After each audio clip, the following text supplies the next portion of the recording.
So we are here with one of our last physics classes of the semester. I think you guys only have next Tuesday and that's it, right? And then our exam, I believe, is Thursday. Does that sound right? It's Tuesday. Okay. The people who are in here at 3:30, their exam is on Thursday. Okay. So, today I'd like to talk about one of Sir Isaac Newton's greatest achievements, other than, inventing calculus and most of physics. He also managed to unify our theories of gravity into something that worked on a much broader scale. We had been looking at the stars and the planets for years, and we'd gotten pretty numerical about it. Johannes Kepler was a scientist, an astronomer, who figured out what we now call Kepler's laws of planetary motion. And we kind of had the idea that this was caused by gravity, but we didn't have a way of saying that the gravity that kept the planets in orbit around the sun was the same gravity that keeps us on Earth. And that's what we're going to talk about today. So we've been talking about gravity as the force of gravity is equal to m times g. And when we do this, our g, little g, is 9.8 newtons per kilogram. And there's one problem with this, and the problem is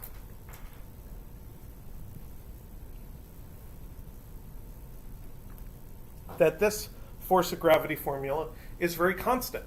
It doesn't matter where you are, the force of gravity is always the same. And that is not actually true. So we want something better. We want something that is more general.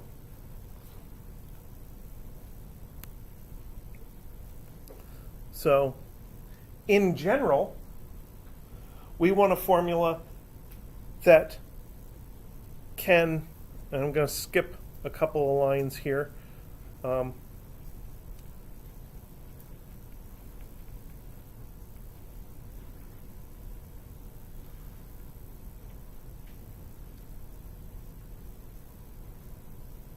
We want a formula that gets weaker with distance. That's the kind of formula we want to have. So I'm not going to go through derivations or anything. I'm just going to put it down. The force of gravity, and I usually use a capital G when referring to Newtonian gravity, is capital G times not just 1m, but 2 m's. And then there's a distance factor, r squared. And in this version, capital G is 6.67 times 10 to the minus 11th. R is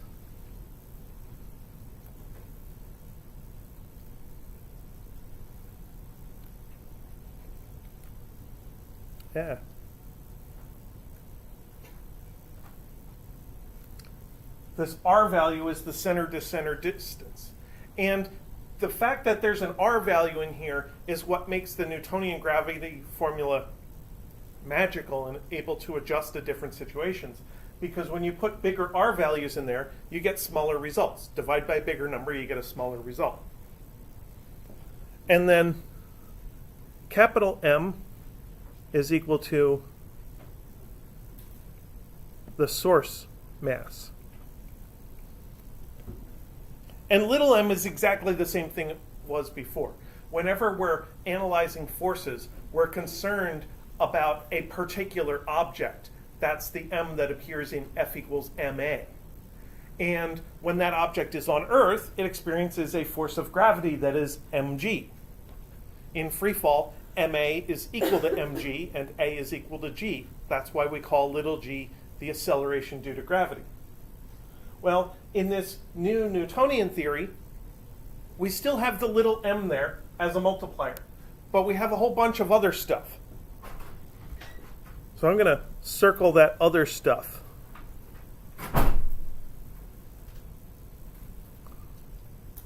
That other stuff is basically taking the place of little g. But instead of being a numerical constant, it's adjustable depending on the scenario.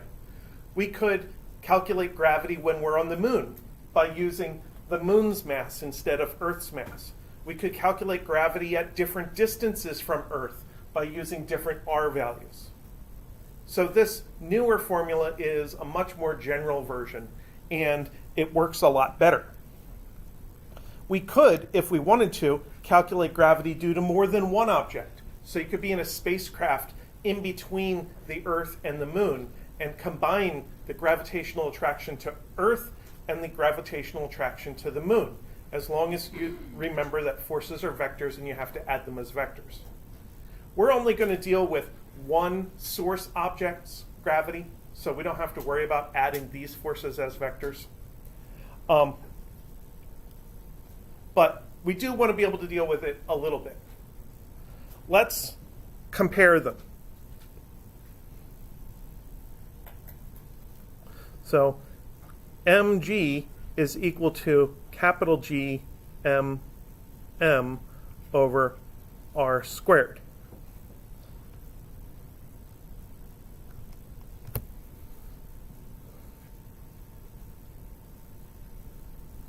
And on Earth, G equals 9.8 newtons per kilogram.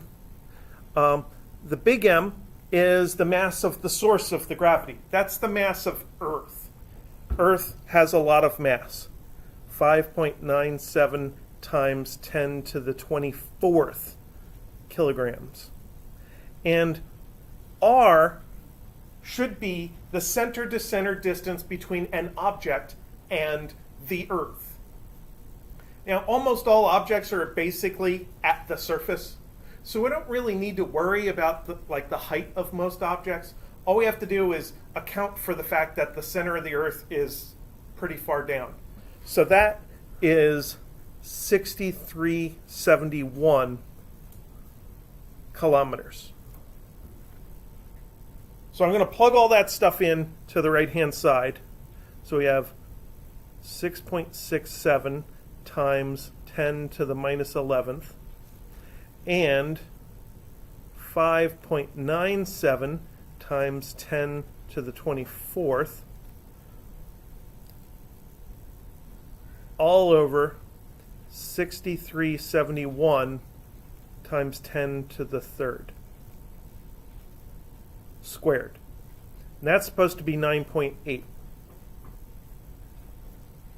So I run all those things through my calculator, and I get a value of 9.81, which is pretty reassuring because I kept all my values to 3 significant figures. If by the time I'm done a calculation that big, I'm off by 1 point in the last significant figure, I'm okay with that. So 9.8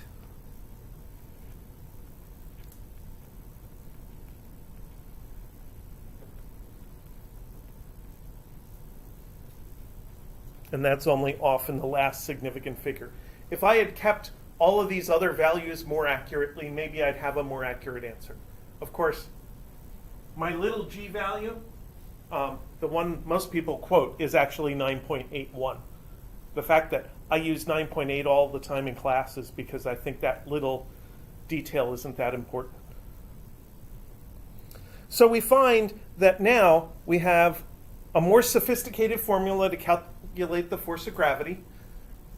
But for most of our everyday lives, 99% of the people spend all their time on Earth's surface. So why do we care? Well, there are some other people that spend time in space.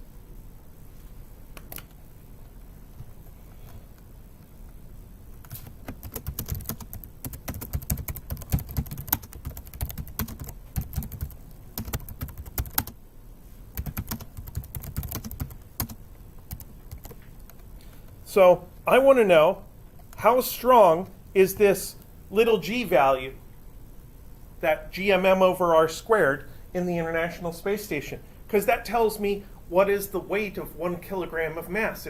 With multiplication, it tells me what's the weight of an astronaut in the International Space Station.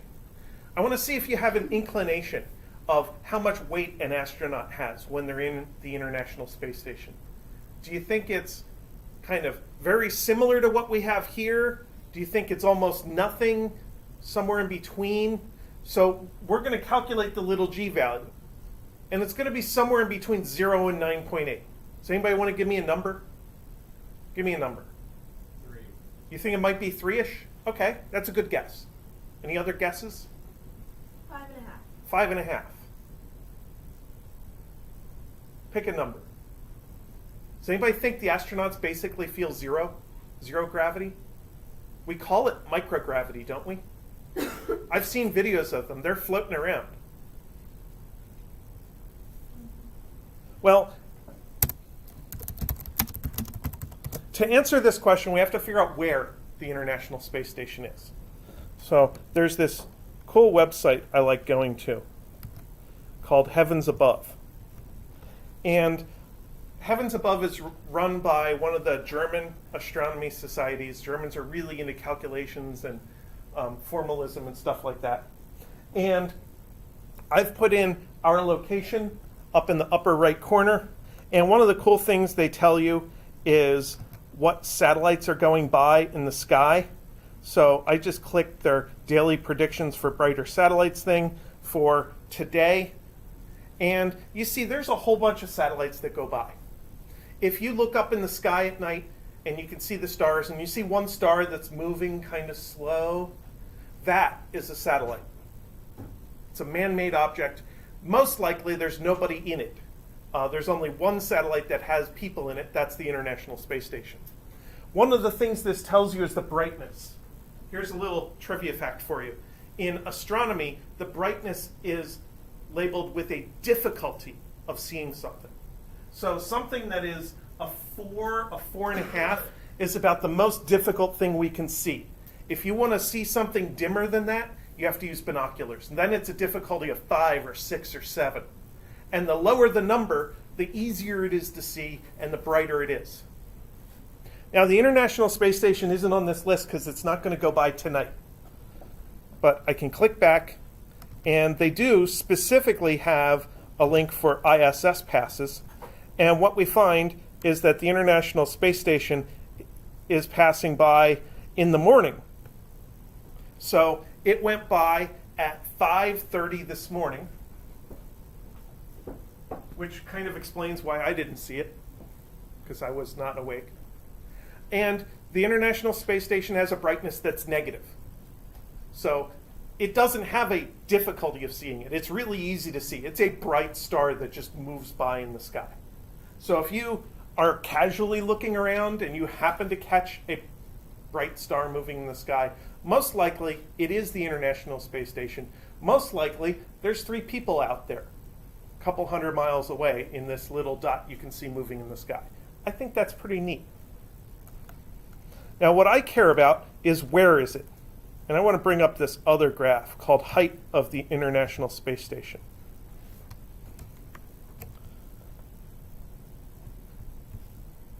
And I notice a couple of things about this graph.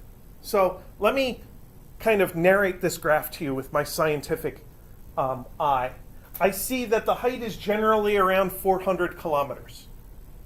So the International Space Station is around 400 kilometers above the surface.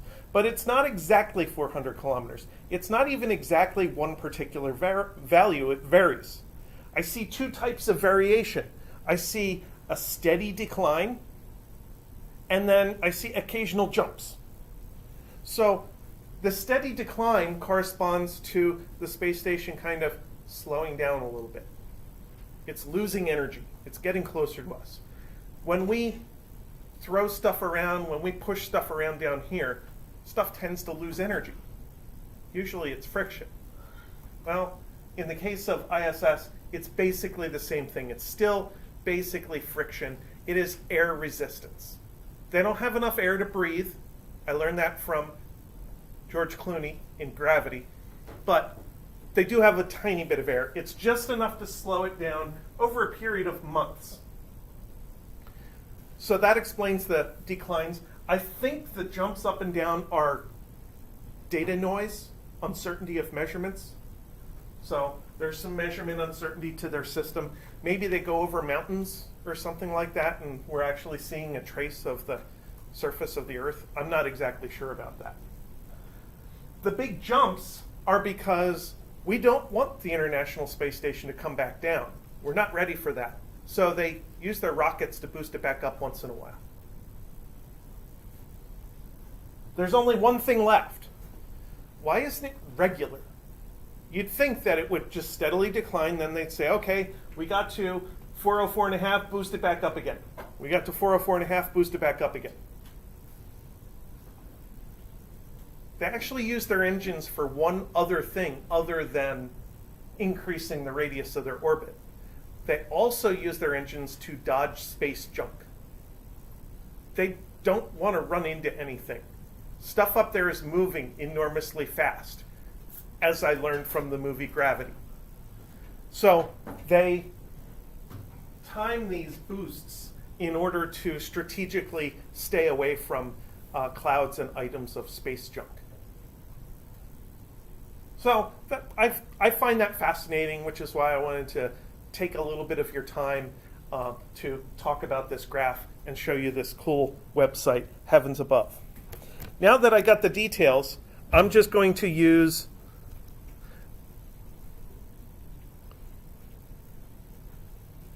an altitude of 400 kilometers.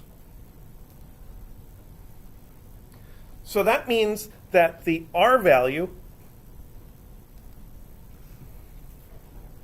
is equal to 6371 plus 400 equals 6771 kilometers. Because the altitude we give for orbiting things is not the orbital radius, it's the distance from the surface. And then the center is another 6371 kilometers underneath. So we have to remember to add those two together. Now, I can calculate G. G for ISS is equal to 6.67. Let me scroll back up so I can see what I'm doing. Times 10 to the negative 11th. 5.97 times 10 to the 24th. All over 6771 times 10 to the third squared. We have to square the bottom when we're calculating a force in Newtonian gravity. So, has anybody by chance typed this into their calculator already? No? Well, then you're going to have to trust me.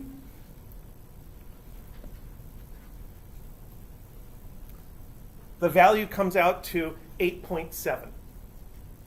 That seems awfully close to our value. It's not that different.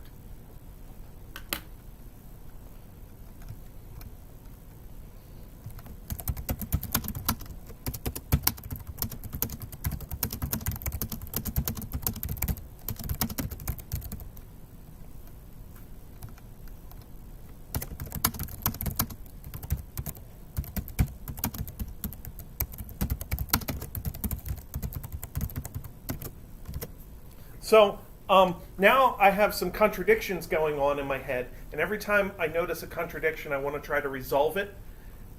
Maybe there's just a difference in interpretation. Maybe I'm comparing things that aren't comparable to each other.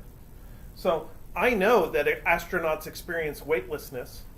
When I was a kid, we had the space shuttle program, and now we have the International Space Station, and these astronauts are weightless. But I've just calculated that their weight is actually almost as much as it is down here. Any idea how to resolve that contradiction? How can the astronaut float around without touching anything? They float around inside the spaceship.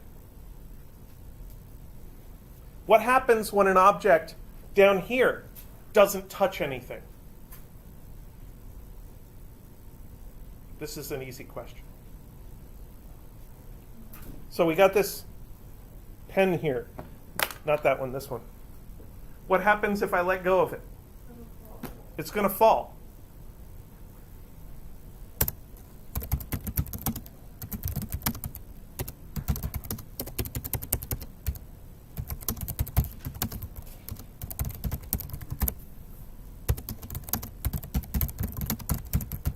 Gravity without other forces is free fall or projectile motion. It's not any different for the astronauts. They are in projectile motion. But they're not in a parabola projectile motion like we experience down here. They're in a circular projectile motion where they keep going around and around and around.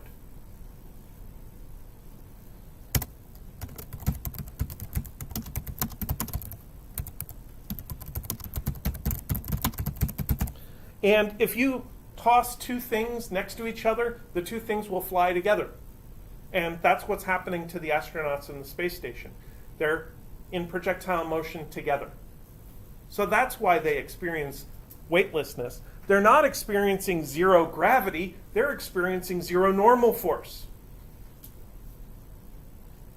When we feel a sensation due to gravity, we're not feeling gravity. We're feeling a normal force. We're feeling fluid in our semicircular canals in our ears. I forget what this fluid is called.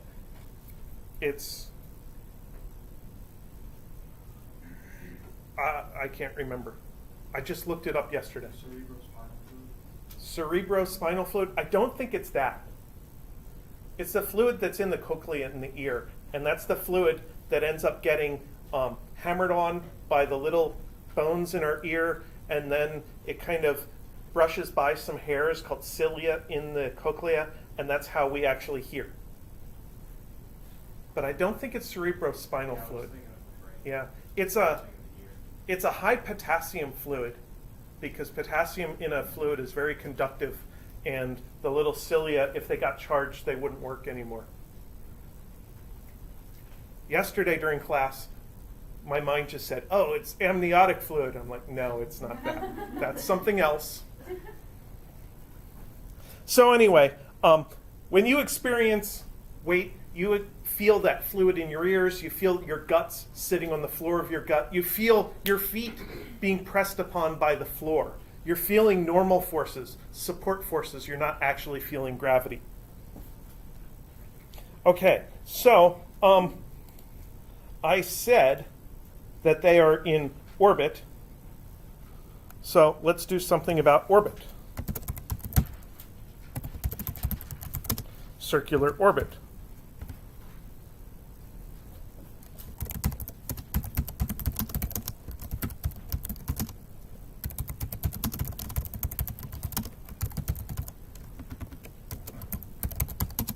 So this circular orbit idea is a combination of Newtonian gravity and uniform circular motion. So for the center of my analysis, I like to use F net is equal to ma. That's the center of so much of our thinking in Physics 1. And on the left-hand side, we know that the force of gravity is equal to big G, big M, little m over r squared. That's the only force, so that's our F net. And then for circular motion, we know A is equal to v squared over r, and that goes in over there. And then occasionally we use one more formula. We use v is 2 pi r over capital T. The speed of an object is, if it's a constant speed, can be thought of as a distance over time, and the distance of one orbit is 2 pi r, and the time of one orbit is called the period capital T of that orbit. So let's plug these in and see where we get. This is g big M little m over r squared is equal to little m v squared over r.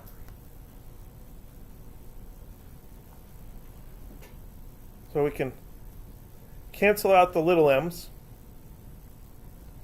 and we get this useful equation for figuring things out about an orbit.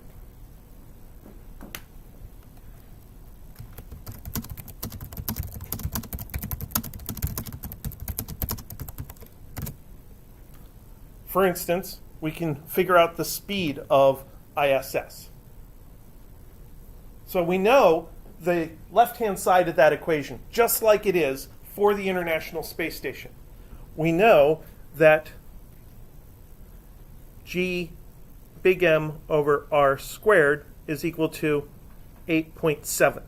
We just spent the last couple of lines of the last page calculating that. And that is v squared over 6771 times 10 to the third, not squared under the v squared. It's just regular number. So that means that v is equal to square root of 8.7 times 6771 times 10 to the third is equal to 7680 meters per second. It's fast. Things in orbit are moving very fast. That's something else I learned from gravity. If two things meet each other, there's a lot of motion going on, and that means there's a lot of energy in that collision. Let me check a quick calculation. 7680 divided by 330 is like Mach 23. 23 times our speed of sound. Remember, there's a factor of 2 between meters per second and miles an hour. So that's like 15,000 miles an hour. Faster than anything we could have down here.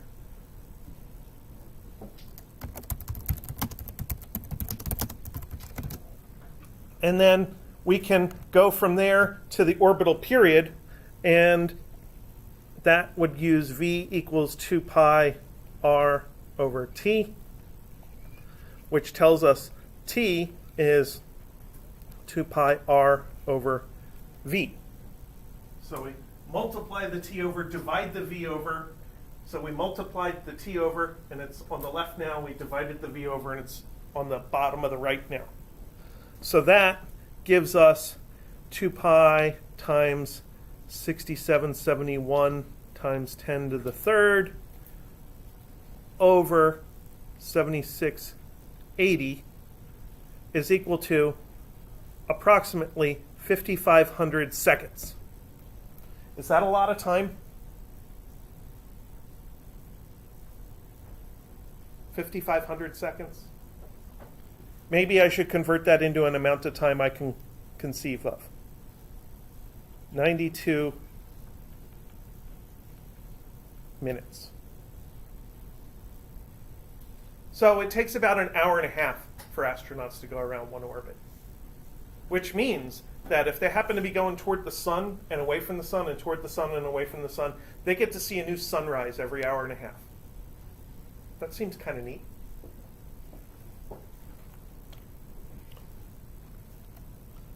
Okay. One more thing on this page.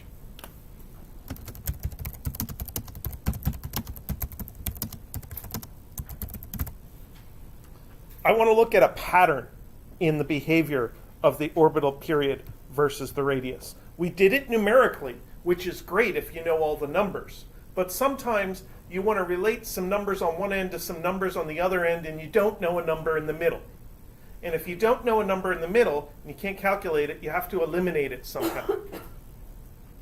So we're going to have, our starting point is the g m over r squared. That's the force, is little m v squared over r. Force is mass times acceleration. And I want to plug into here, right there, v is 2 pi r over capital T. So we have g m over r squared is m over r, 2 pi r over T squared. Wow, that's ugly. Let's simplify it. Let's get rid of all the fractions. Can I also take a moment just to get rid of the little m? Because I'm tired of it. So we have g big M equals 4 pi squared r squared. So I've gotten all the numerators done. Now I need to get the denominators, and when I do the denominators, I want to multiply through. So I'm going to multiply through by, actually, let's keep this for now, rt squared over r squared.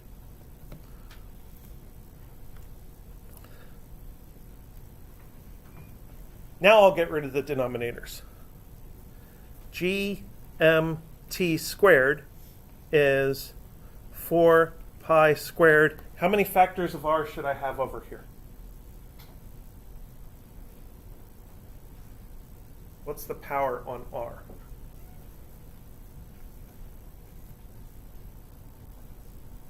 I have 2 here.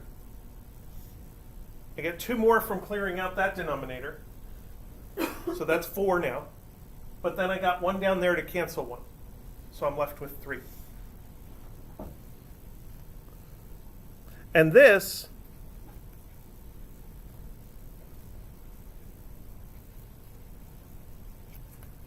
is Kepler's third law.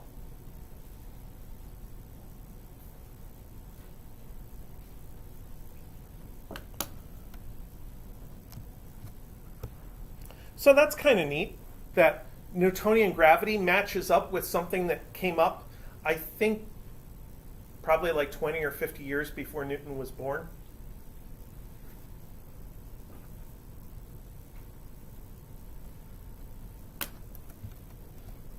So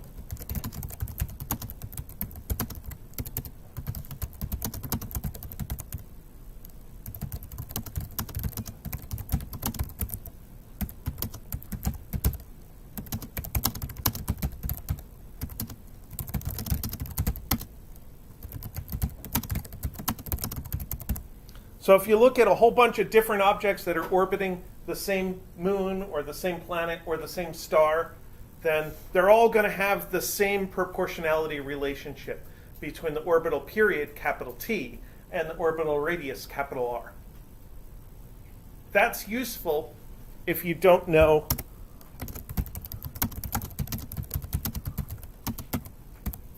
the velocity. It's a way to get back and forth between the capital T and the capital R without worrying about the velocity. We eliminated velocity as a variable. That's what you do when you have an unknown variable that you don't care about. You eliminate it. And we did that, and we got Kepler's third law as a result. I don't think you're actually going to have to use Kepler's third law. I just think it's an interesting result. And I think it's a somewhat important result.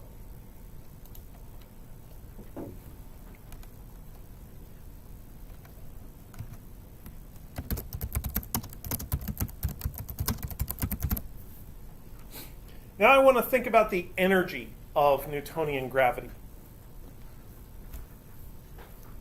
We had something on Earth where if we had PE of gravity, and we thought about that point right there, PE of gravity is just a straight line. Potential energy of gravity is just mgy. And it has a constant slope. And that is related to the force of gravity. The force of gravity is the slope of that line.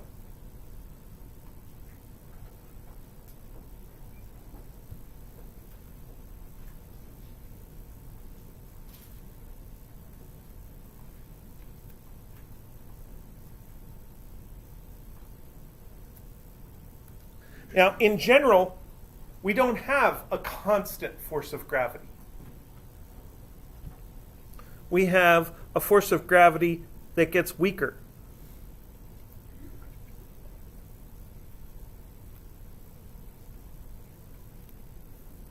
And here,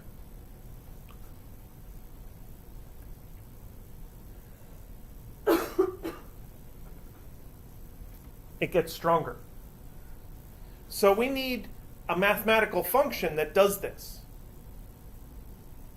A mathematical function that kind of flattens out for big input values. But then when you get to small input values, maybe as you get close to 0, it goes to infinity. Do you know any math functions that go to infinity when you plug in 0? There's one easy one.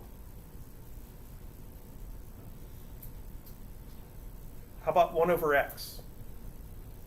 A graph of 1 over x just looks like it goes up at 0 and it goes down to infinity. Well, this is upside down from that, so it's minus 1 over x. And then we just got to fill in some of the details. So this is PE big G is minus GM M over R.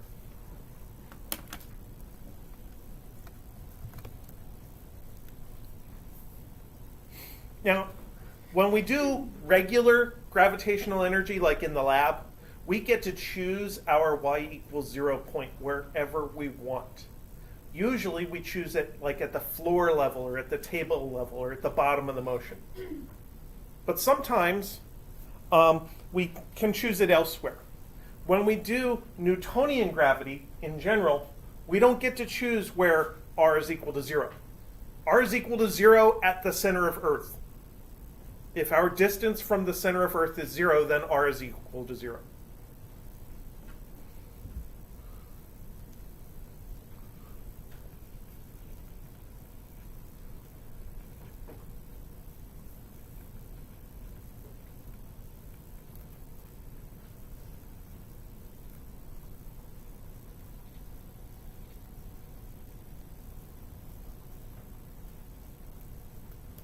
So for gravity on Earth, I swear that formula just moved on. For gravity on Earth, we choose our y=0. For gravity in general, we don't get to choose our r is equal to 0.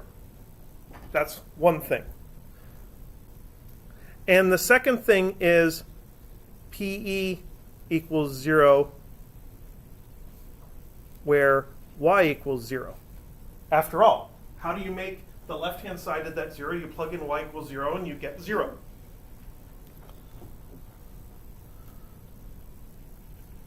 PE equals 0 where? What r value do you divide by to get as small a result as possible? What do you divide by to get a tiny result? You divide by something gigantic.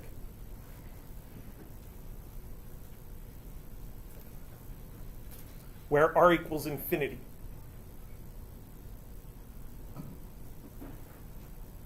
So that's a couple of the little differences between doing conservation of energy for regular situations down here on the planet within 10 miles of the surface maybe, and doing conservation of energy in general when gravity changes strength as you get further away.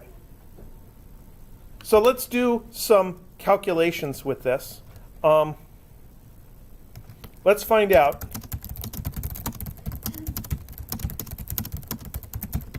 how much energy does it take to get to orbit. This is something we do. We like to put stuff into space. Sometimes the stuff is scientific instruments or radios. Sometimes it's experiments. So how much energy does it take to get something into orbit? So let's figure out the initial value. And let's use an m value of 1 kilogram. All of our energy formulas in gravity situations are proportional to the mass of our object. So let's just assume we have a 1 kilogram object, and if we need to think about a different object later, we could just multiply by that different mass.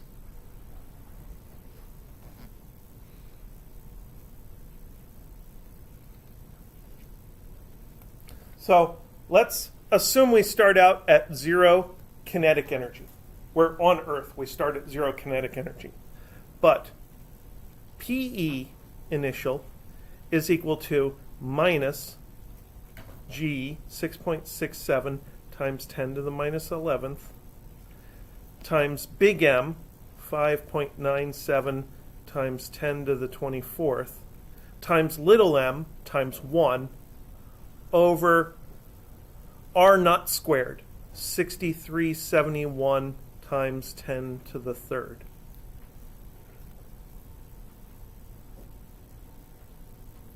So GMM over R naught squared is energy.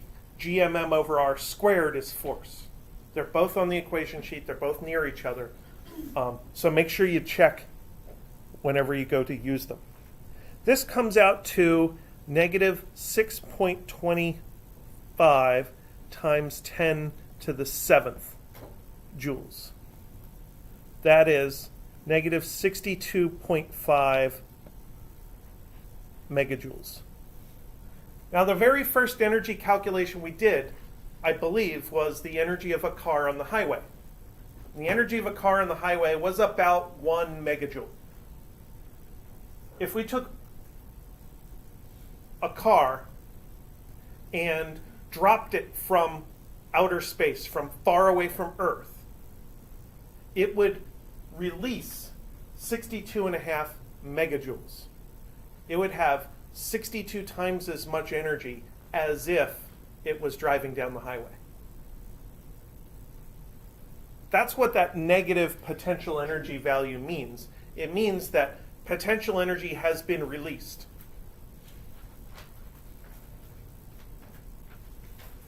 So all of the stuff that Earth is made out of at one point was rocks far away, and it was released and it all fell together and it dropped. And when you drop something, it releases energy. So all that stuff came together and released energy, and it was hot. That's why Earth is filled with magma, because of that released gravitational energy, because all the gravitational energy is negative now. That's why stars are hot also.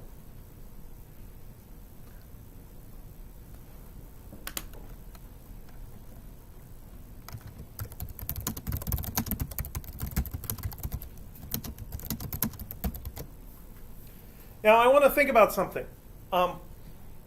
When we go to outer space, we have to do two things. We have to go very high, that's potential energy, and we have to go very fast, that's kinetic energy. Which do you think we need more of? Do we need more potential energy or more kinetic energy to be in outer space compared to where we are now? Kinetic? I mean, it's really far up there. I can only get things to go a little bit up. I can't make things go that high. Well, to really get an answer, we kind of have to do the calculation. So, final, KE final is 1/2 mv squared. So that's 1/2 times our 1 times our speed. Pardon me while I go look up our speed. 7680. 7680 squared. And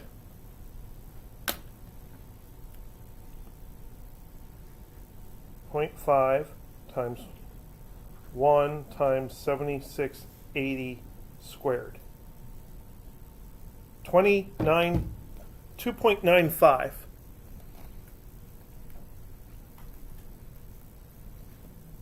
Times 10 to the 7th joules is 29.5 megajoules.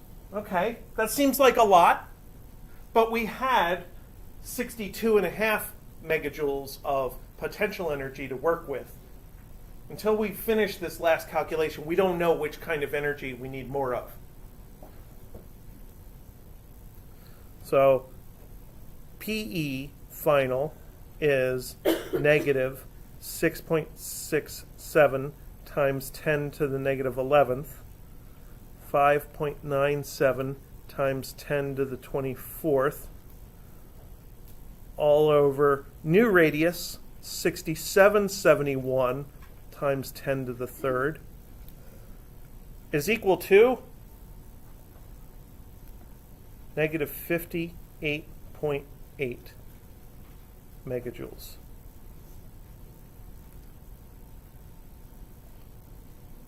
For a difference of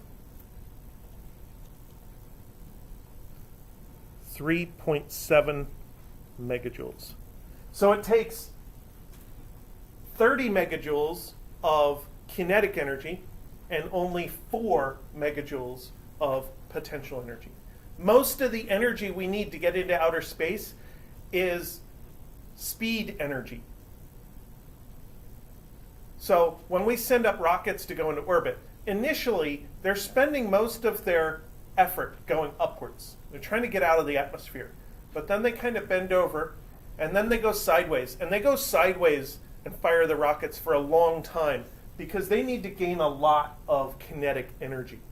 If all they did was go straight up and got to the height they want, then they'd just fall straight back down again. That wouldn't get us anywhere. So they have to get that sideways kinetic energy in order to stay in outer space.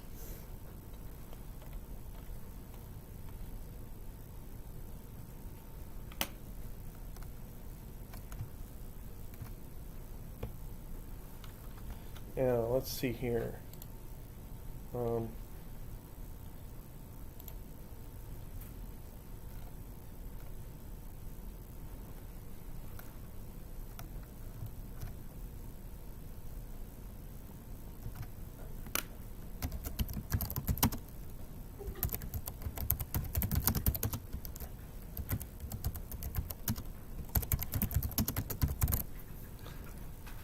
So, for the last thing about this topic, I want to do an example that's kind of related to one of your homework questions.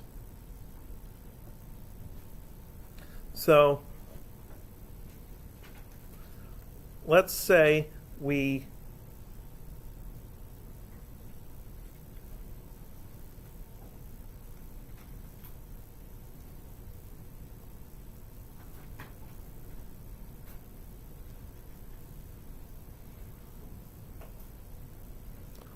drop something from 100 kilometers. Your homework question starts at the bottom and works its way up. I'm going to start at the top and work our way down.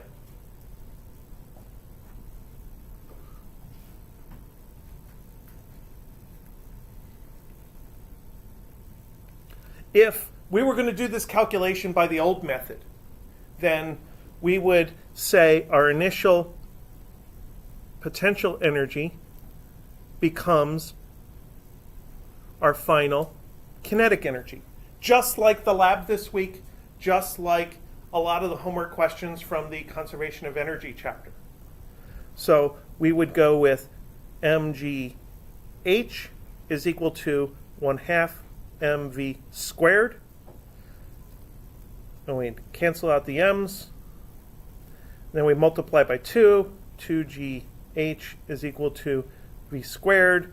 So v is square root 2gh is square root 2 times 9.8 times 100,000 meters.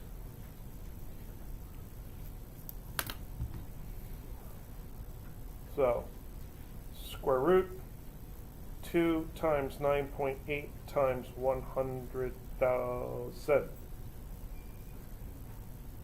1,400 meters per second.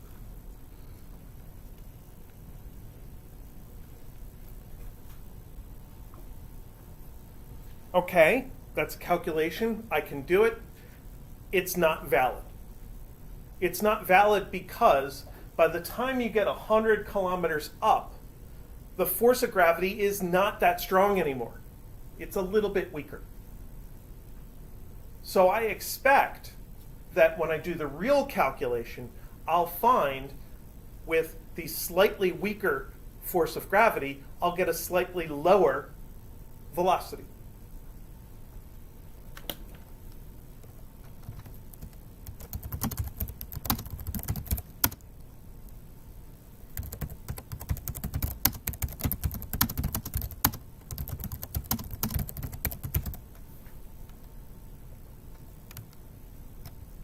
So that's my conclusion and expectation from this calculation I just did. Because the real force of gravity gets weaker the further you get away. So what I just did assumes stronger.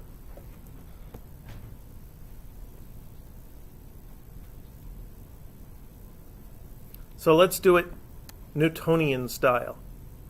This is going to be PE initial plus KE initial equals PE final plus KE final.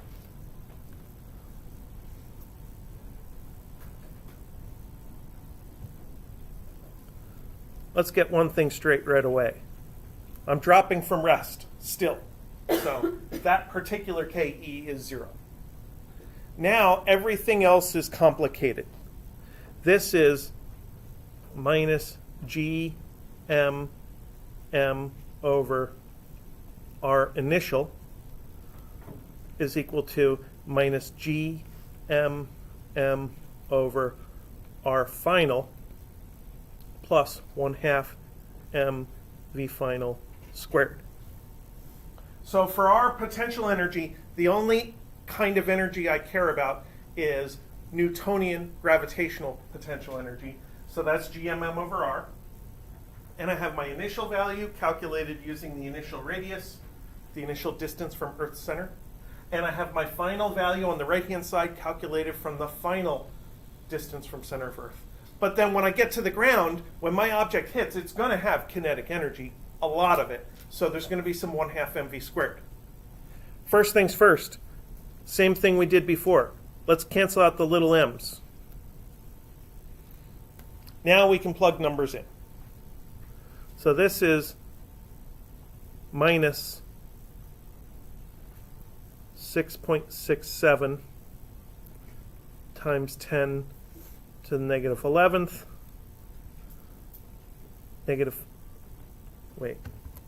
That's not negative. 5.97 times 10 to the 24th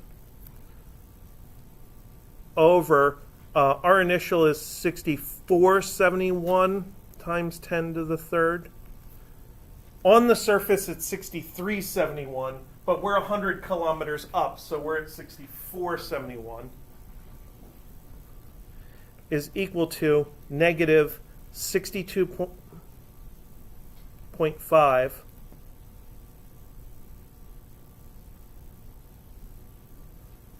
megajoules plus 1/2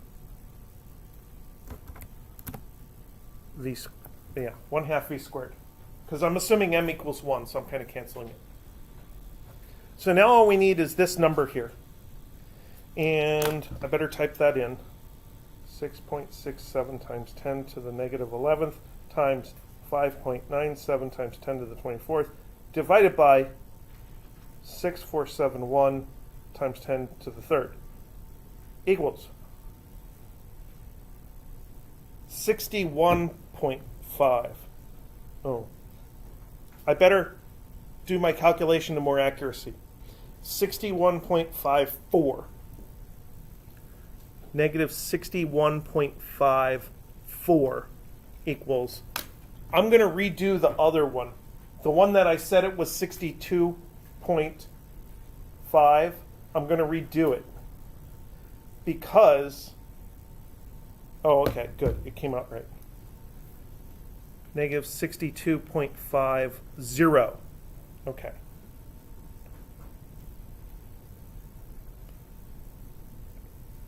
Plus 1/2 v squared. So now, in order to find 1/2 v squared, I have to add this 62.5 megajoules to both sides. So I get 0.96 megajoules is equal to 1/2 v squared. So v squared is 2 times 0.96 times 10 to the 6. I better put in my mega now. And then we got to square root that side, square root that side. Now we have v.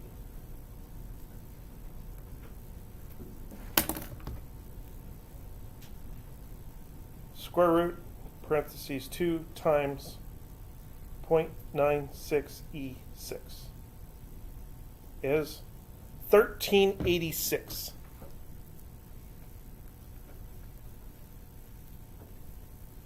Meters per second.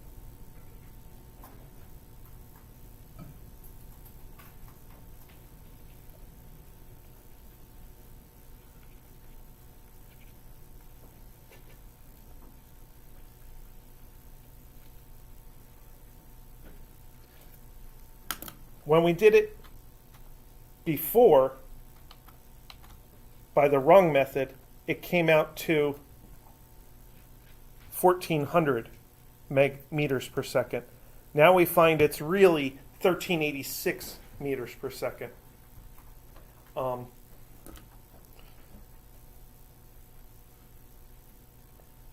So we're off by about 1%. If you're doing your calculations within a couple dozen kilometers of Earth's surface, it really doesn't make that much of a difference. If you're trying to do something super accurate, then yes, you should use Newtonian gravity. But for most calculations, within a couple dozen kilometers of Earth's surface, it doesn't matter. Now, if we went out to 400 kilometers ISS distance, then we'd find we'd get more error in our result. If we went out to several thousand kilometers, our result would be even worse.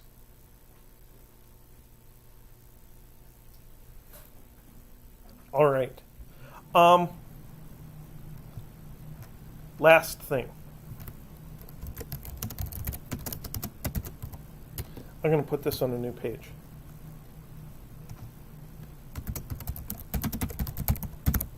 Escape velocity.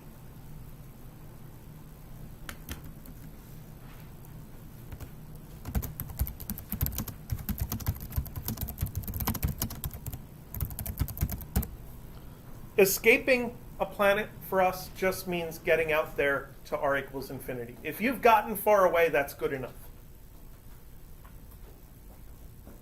So we're talking about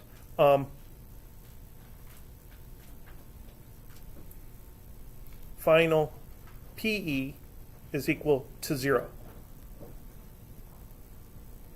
And final KE is equal to 0.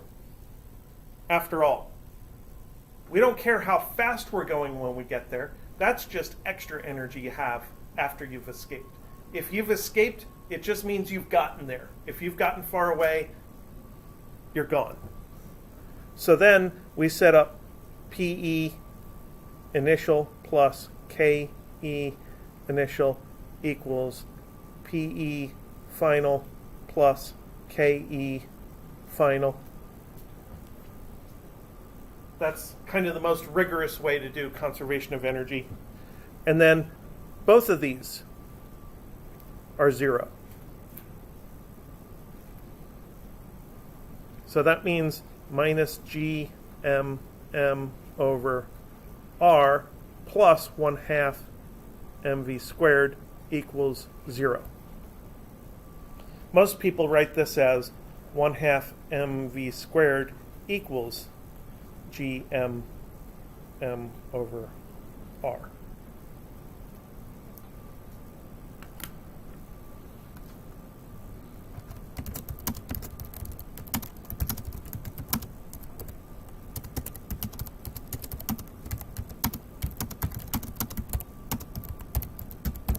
So if you had a 1 kilogram mass, you would have to give it 62.5 megajoules of energy in order to make up for all that negative potential energy and get it to escape. So how fast is it going?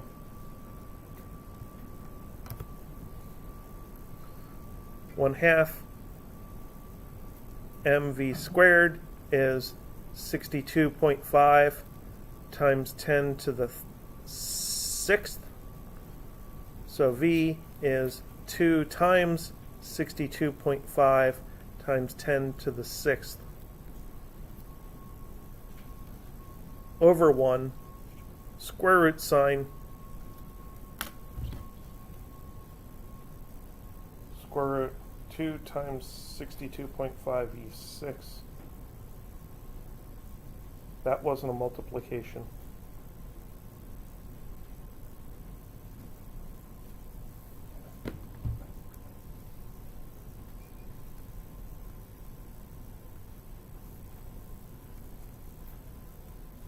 $11,000 meters per second. That's how much speed you would have to have in order to get off of the planet.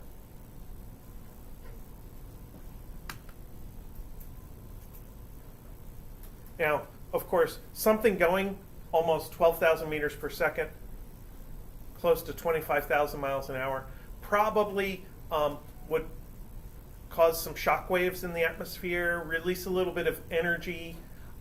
So it's not realistic to say we could just give something that kind of energy and have it escape, but it's a theoretical calculation, and that's what the idea of escape is. So that's the other half of that one homework problem that you have to do, where I think it says you're dealing with an initial speed of about equal to 1/3 of escape speed. That's the escape speed calculation you need for that. So that's all the insight and examples that I have about Newtonian gravity and orbits. Does anybody have any questions? So those aren't on the equation sheet, right? What aren't on the equation sheet?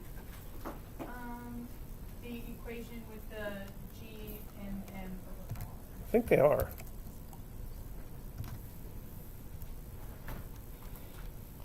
I called it universal gravity. Oh, okay. Yep. So they are on the equation sheet. Thank you. Well, thank you for making me look, because if I have something missing from there, I want to fix that. Anything else? All right. Well, when you come in next Tuesday, bring in questions. Bring in examples you'd like me to go through, concepts you'd like me to talk about, because I think you can do a lot better of a job at telling me what you don't know than I can do at guessing what you don't know. And then I will do my best to give you a nice, clear review session about how to attack those issues that you ask about. So you guys have a good weekend. Enjoy the wonderful weather we're having finally, and we'll see you next week.